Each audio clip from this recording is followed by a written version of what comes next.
In today's video, I'm going to teach you how to navigate the initial stages of using Davinci Resolve, focusing on importing your media files. Let's dive right into it. Before we begin, make sure that Davinci Resolve is installed on your device. If it's your first time using this software, don't worry. I'll guide you through the essentials to get you up and running smoothly. First, launch Davinci Resolve. You can do this by locating the program icon on your desktop or by searching for it through your Start menu or Applications folder. Once you have Davinci Resolve open and ready, you'll be greeted with its interface. Now let's get our media files imported, which is an essential step in starting any project within this software.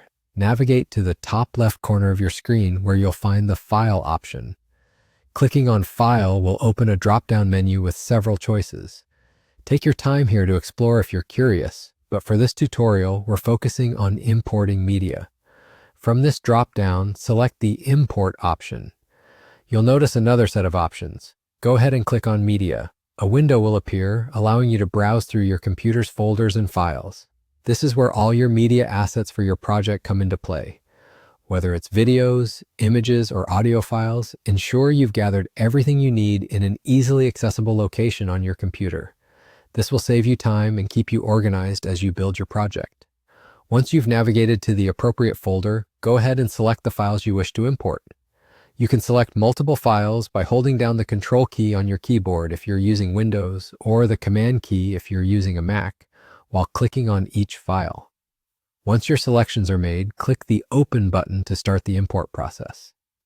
Davinci Resolve will then bring in your media, making it available for editing. And just like that, you're done with importing your media into Davinci Resolve. Keep in mind that efficient file management and knowing where your assets are stored on your computer can greatly simplify your workflow and make your editing process much more enjoyable. To wrap it up, we went through launching Davinci Resolve, accessing the File menu, and successfully importing your media files, which is a foundational skill you'll frequently use. This process sets the stage for the creative aspects of editing that you'll be exploring in your project. Thank you for watching, and I hope this has been helpful in getting you familiar with the initial steps in Davinci Resolve. If you found this guide useful, be sure to check out our other tutorials for more tips and tricks.